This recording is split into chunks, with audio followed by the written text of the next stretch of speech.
My name is Tom Wilson, and I'm a pretty easygoing guy, generally. I keep to myself, work hard, and try to be a good neighbor. But living next to Karen Matthews for the past 5 years has tested my patience more than anything else in my life. Karen is, to put it mildly, a piece of work. She's the quintessential Karen, complete with the aggressively short blonde bob, the designer sunglasses perched on her nose even on cloudy days, and the unwavering belief that the world revolves around her and her petty grievances.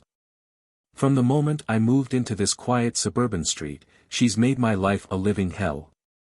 It started subtly, with complaints about my unruly landscaping, which was just a well-maintained lawn and a few flower beds, and escalated to outright harassment. She'd make snide remarks whenever I was outside, slipping in racist slurs under her breath, assuming I couldn't hear them, and making sure I knew I was a burden to the neighborhood.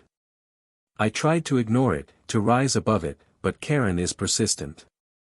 Her favorite pastime, though, the one that truly ground my gears, was parking in my driveway. It wasn't a momentary thing, a quick drop-off or a misunderstanding. No, she'd deliberately park her oversized SUV right across the entrance, blocking me in or preventing me from getting out. When I'd politely ask her to move, she'd feign ignorance, gaslighting me with a saccharine sweet voice. "Oh, Tom, darling, was I blocking you? I didn't even notice. You know how bad my eyesight is." And then she would proceed to take another 15 to 20 minutes to move the vehicle. As if I was going to believe the bad eyesight excuse.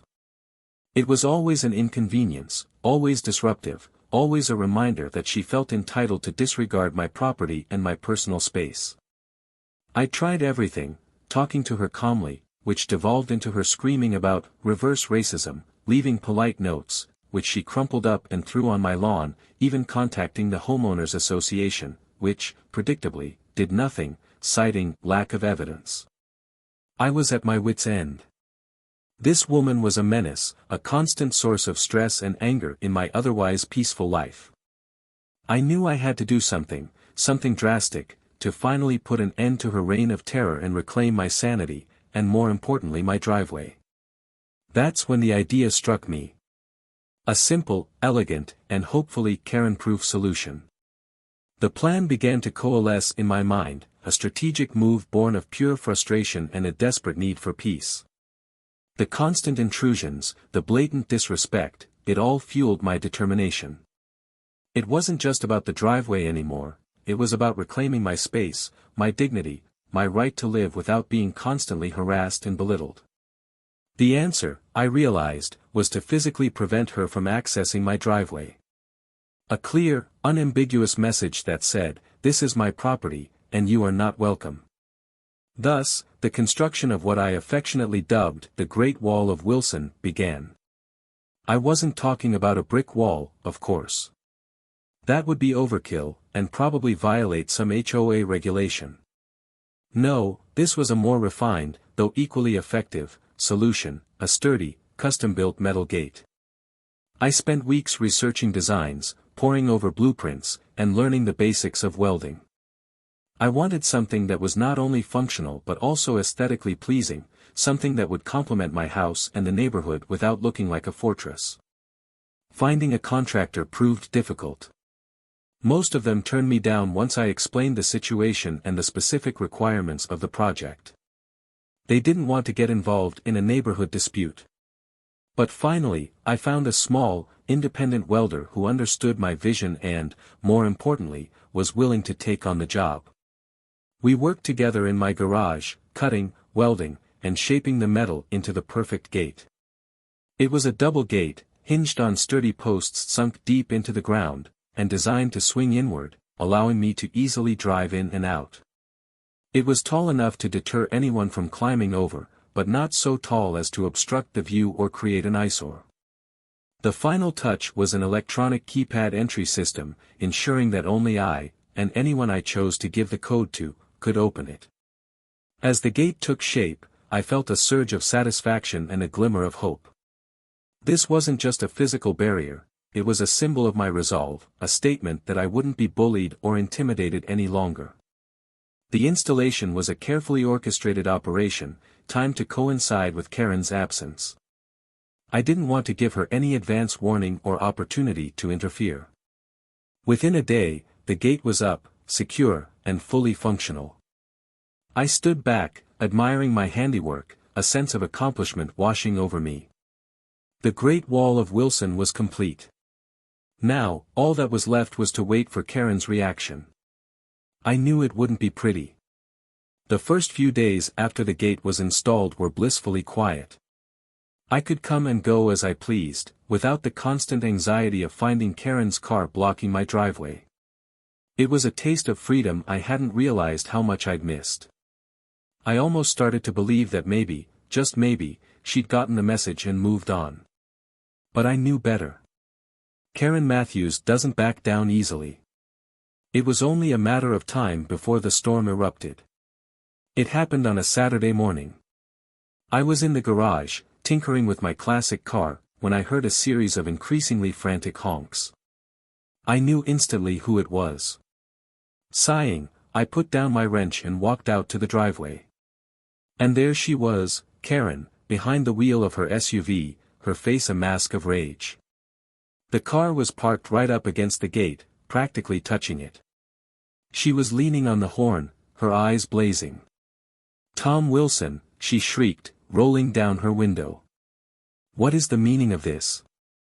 I walked up to the gate, calmly folding my arms. "Good morning, Karen," I said, keeping my voice even. "As you can see, I've installed a gate to secure my property." Her face turned an even deeper shade of red. "Secure your property? Are you implying that I'm a thief?" "I'm not implying anything, Karen. I'm simply protecting my driveway from being blocked. But I always park here. Where am I supposed to go?" I almost laughed. "Perhaps you could park in your own driveway, Karen. Or on the street, like everyone else." That was the wrong thing to say. Her eyes narrowed, and her voice dripped with venom. "You did this on purpose, didn't you?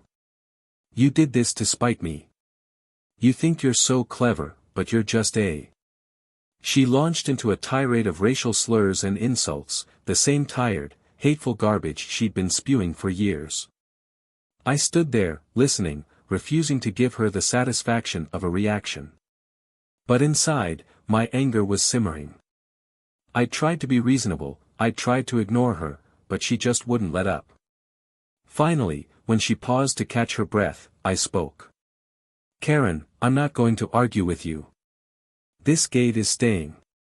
If you block my driveway again, I will have your car towed." I turned to walk back to the garage, hoping to end the confrontation. But she wasn't finished.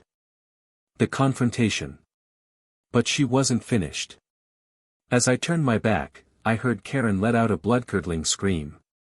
"You can't do this to me," she shrieked. "I'm calling the police." I stopped and sighed. Of course, she was. It was the predictable next step in her playbook. "Go ahead, Karen," I said, turning back to face her. "They'll just tell you the same thing I am, this is my property, and I can do what I want with it." She fumbled for her phone, her hands shaking with rage. 911, what's your emergency?" she sputtered into the receiver. "I'm being held hostage. My neighbor is blocking my access to my property." I could hear the 911 operator trying to calm her down, but Karen was in full meltdown mode. She was exaggerating wildly, painting me as some kind of crazed aggressor who was holding her captive. I could only imagine what the operator was thinking. Meanwhile, a small crowd of neighbors had started to gather, drawn by the commotion. They stood on their lawns, watching the scene unfold with a mixture of amusement and concern. They knew Karen's reputation, and they probably weren't surprised by her behavior. A part of me felt vindicated, knowing that they were witnessing her true colors, seeing her for the unhinged, entitled woman she really was. But another part of me was worried. I knew that even a baseless 911 call could escalate quickly, especially with someone as volatile as Karen. I hoped that the police would see through her lies and resolve the situation peacefully. But with my luck, they'd take her side, and I'd be the one facing arrest. As she continued to rant and rave into the phone, I decided to record the interaction on my phone. I knew it might be useful later if things went south. I discreetly activated the camera and started filming, capturing her every word and gesture. She was practically foaming at the mouth, her eyes wide with hysteria. It was a truly disturbing sight. Finally, after what seemed like an eternity, I heard the distant wail of sirens. The police were on their way. I braced myself for the inevitable confrontation, hoping that I could remain calm and rational, even in the face of Karen's lies and the potential for police bias. This was exactly the kind of drama I'd been trying to avoid, and yet, here I was, caught in the middle of it. All because of a gate and Karen's insatiable need to control everything around her. The police arrived with a flurry of flashing lights and screeching tires. 2 officers, a man and a woman, emerged from the patrol car and approached the scene cautiously. Karen, seeing her reinforcements, immediately launched into a fresh tirade, pointing at me and shouting about how I was violating her rights and holding her hostage. The male officer, a burly guy with a stern expression, approached me first. "Sir, can you tell me what's going on here?" he asked, his voice firm but professional. I took a deep breath and explained the situation calmly and concisely, detailing Karen's history of harassment and her habit of blocking my driveway. I showed him the gate, the keypad entry system, and the property line, clearly demonstrating that it was all on my land. I even mentioned that I had video evidence of the entire incident. The officer listened patiently, his expression unreadable. Meanwhile, the female officer was trying to calm Karen down, but she was having little success. Karen was still ranting and raving, refusing to listen to anything the officer said. In fact, she was getting more and more agitated, pacing back and forth and waving her arms wildly. That's when things took an unexpected turn. As the male officer was questioning me, Karen suddenly lurched forward, pushing past the female officer and heading straight for me. "I'm going to take that gate down myself," she screamed, her eyes wild with fury. She reached for the gate, grabbing one of the metal bars and attempting to yank it open. The officer yelled at her to stop, but she ignored him, continuing to struggle with the gate. I stepped back, fearing that she might hurt herself or damage my property. That's when the female officer intervened. She drew her taser and shouted a warning. "Ma'am, stop. You are interfering with a police investigation. Stop resisting." But Karen was beyond reason. She continued to pull on the gate, oblivious to the danger. With a sigh of resignation, the officer fired the taser. 2 small prongs shot out, embedding themselves in Karen's back. She let out a piercing scream and collapsed to the ground, her body convulsing. The crowd gasped. I stared in disbelief. I never expected things to escalate to this point. The scene was chaotic. The officers rushed to Karen's side, checking her vital signs and calling for an ambulance. The crowd of neighbors murmured amongst themselves, a mixture of shock and morbid curiosity on their faces. I stood there, still recording everything on my phone, feeling a strange mix of relief and unease. On one hand, I was glad that Karen's reign of terror had finally come to an end. She had pushed me too far, and her actions had finally caught up with her. On the other hand, I felt a twinge of guilt. I didn't want her to get hurt, and I certainly didn't want to be responsible for her being tossed. But I knew that I wasn't to blame. She had brought this on herself with her irrational behavior and her refusal to respect my property and my rights. The ambulance arrived, and the paramedics loaded Karen onto a stretcher. As they wheeled her away, she glared at me, her eyes filled with hatred. "You haven't heard the last of this, Tom Wilson," she shrieked. "I'm going to sue you for everything you've got." I just shook my head and smiled. Let her try. I had video evidence, witnesses, and the clear support of the law. I was confident that I would prevail. After Karen was taken away, the officers thanked me for my cooperation and assured me that they would handle the situation. They arrested her for resisting arrest, interfering with a police investigation, and disturbing the peace. As they drove away, I felt a wave of exhaustion wash over me. The whole ordeal had been incredibly stressful, but it was finally over. I walked back to my garage, put down my wrench, and poured myself a stiff drink. As I sat there, sipping my whiskey, I couldn't help but laugh at the irony of it all. Karen, the self-proclaimed victim, the woman who was always calling the police on me, had ended up being arrested herself. And it was all because of a gate. The Great Wall of Wilson had not only protected my driveway but had also brought a measure of justice to my life. The neighborhood was quiet again, and I could finally relax, knowing that Karen wouldn't be bothering me anytime soon. I raised my glass in toast. To peace and quiet, I said to myself. And to the power of a well-built gate.